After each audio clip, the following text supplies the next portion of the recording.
একটা একগুচ্ছর প্রশ্ন উঠছে আইটিতে লাস্ট 2 বছরে ইন্ডিয়াতে অন অ্যাভারেজ সবাই মোটামুটি স্যালারিতে আটকে গেছে, কারণ অবভিয়াসলি আইটি বাজারে যা চলছে তাতে এআই আসার জন্য ছাঁটাই চলছে। যারা আছে তারা আর মুখ ফুটে কিছু বলতে পারছে না। আইটি চাকরিতে যারা আছে তাদের একটা কমন টেন্ডেন্সি হচ্ছে যে খুবই দুঃখিত যে লাস্ট 2 বছরে অধিকাংশ লোকজনেরই ঠিক সেরকম ইনক্রিমেন্ট পায়নি।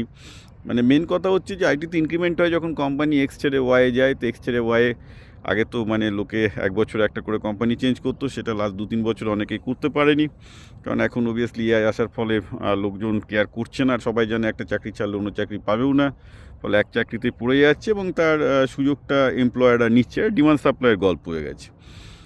মানে অধিকাংশ জনই দেখতে পাচ্ছি যে তাদের কাজের জায়গাটা সংকুচিত হয়ে যাচ্ছে, ভয়ে আছে এবং স্যালারিতে আটকে গেছে। অনেকে আমাকে বলছে স্যার কী করবো, কী করলে কী স্কিল শিখলে তাদের, কারণ একটি আইটির একটা চিরচারিত ব্যাপার আছে যে আমি একটা আইটিতে স্কিল শিখলেই অন্য একটা জায়গায় ভালো চাকরি পেয়ে যাব, আপনি সেই স্কিল বলে দিন। কারণ এইভাবেই তারা তাদের মূলত স্যালারি বাড়িয়ে গেছে, রাইট? আইটিতে সেটাই হয় যে আপনি একটা নতুন স্কিল শিখে নতুন কোম্পানিতে গিয়ে আপনি আপনার মাইনেটা বাড়িয়ে নিলেন। এইভাবে কিন্তু আইটির লোকজন স্টেপে স্টেপে স্টেপে স্টেপে তাদের স্যালারি অনেক ধাপে ধাপে বাড়িয়ে দেয়। দিস ওয়াজ দ্য কেস, এটাই কেস ছিল।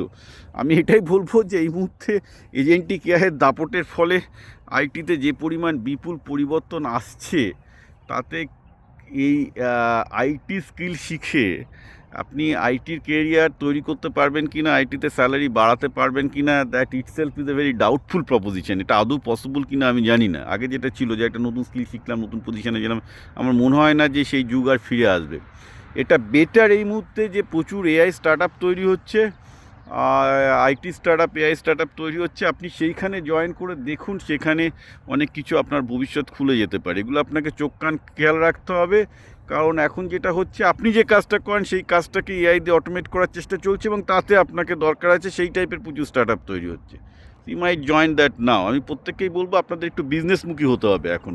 তাছাড়া কিন্তু স্যালারি যাদের আটকে গেছে, এখন তো তাও স্যালারি আটকে গেছে, তাও ভাবুন যে ভাগ্য ভালো চাকরি আছে, 2 দিন বাদে কিন্তু চাকরিটাও থাকবে না, না থাকার চান্স অনেক বেশি। বলতেই পারেন বিপ্লব পাল ভয় দেখাচ্ছে, কিন্তু আমি মনে করি this is what I see that's happening. আমি এটাই দেখতে পাচ্ছি ঘটতে চলেছে। সুতরাং এখন থেকেই আপনারা ব্যবসার সাথে যুক্ত হয়ে যান।